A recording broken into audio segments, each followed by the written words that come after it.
So very fortunate enough for the Washington Wizards. Again, they've had a lot of things go wrong in the last couple of years. Some things go right. Again, they managed to move on from Bradley Beal, and Bradley Beal's pretty notoriously bad contract. But something else has gone right is they actually had a really bad season, but actually got rewarded for having a bad season, unlike the Detroit Pistons.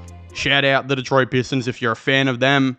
Shout out to you, because I honestly don't know how you're doing it. But look, we got the Washington Wizards now with the second overall pick in the 2024 NBA draft. Again, we're going to be selecting who I think they should, of course, take. If you haven't already, please go and check out my full 2024 NBA mock draft, which will be linked in the description down below. The post-lottery one is up now, so definitely go check that out if you haven't already. But I guess without further ado, here's who I think the Washington Wizards should select with the second overall pick in the 2024 NBA draft.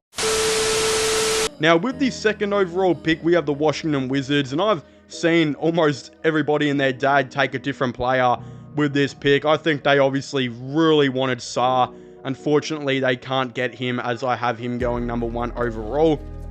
But in my opinion, the next best player is actually Zaccharie Risacher, who is also out of France, which is pretty funny because if Risacher does go too, that means pick 1 and pick 2 will be out of France.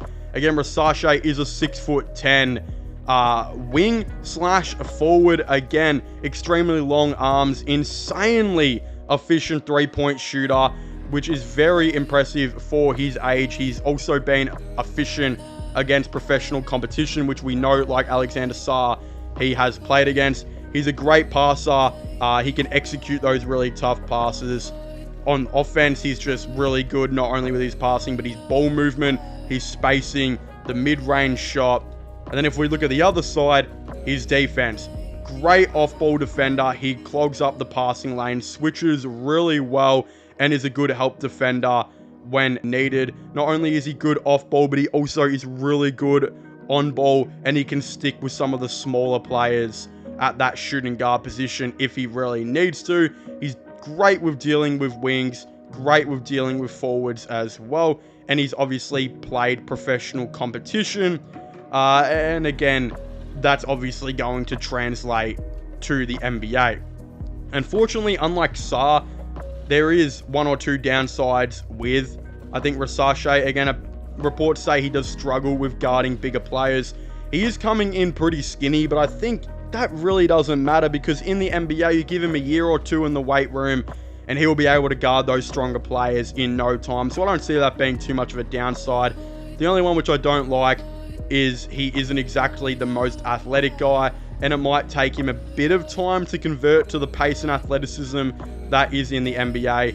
But again, when we're looking at this dude, he is an elite shooter, which is what the NBA absolutely loves, and I think the Washington Wizards desperately need. Now, where they're going to be going in this upcoming season, I'm not too sure. They were obviously one of the worst teams in the league, but there's definitely room for them to obviously improve. I definitely feel like they're going to try and get an off-season in a Jordan Poole and get him back to what he previously was as a player. They're going to want another year in Bilal Coulibaly, who was very young coming into this Wizards team. I'm not sure if they're going to keep Kuzma, but if they do, Risacher and Kuzma at that forwards positions could be a good 1-2 punch. And then, yeah, it's probably going to take another year or two to develop in these drafts by adding another center or two. But again, when we look at it, some people might have Bazulis, or some people might have Topic as the best player, the second best player in this draft. In my opinion, Risacher is still there. I believe if the Pistons actually got the number 1 overall pick, they probably would have even taken this guy with 1 over Sarr, just because he fits their team better. And also, I think there's signs that he could be one of the league's best, right? With how the Wizards are going, and they're going to be looking probably like they're going to have another 2 or so years, if not more, rebuilding, right? They're definitely going to have time to develop players like Risacher, and getting Risacher in the gym, getting some weight on him, you're already going to knock half the criticisms that he does have already going into this draft. The realistic thing is as well, in my opinion, again, he is an elite shooter. He is one of the best shooters in the whole entire draft. He can also create his own shot. He can shoot, obviously being an off-ball player as well. It's going to be really, really good. And I think this guy has all-star level all over him. And also, if they do decide to keep Kuzma and they don't find a trade for him, again, that still might take some time. And also to build his trade value back up and slowly build this team into being more of a winning outfit. I think he would low-key be a good one-two punch combo, I should say, with Kyle Kuzma. What the hell am I trying to say, man?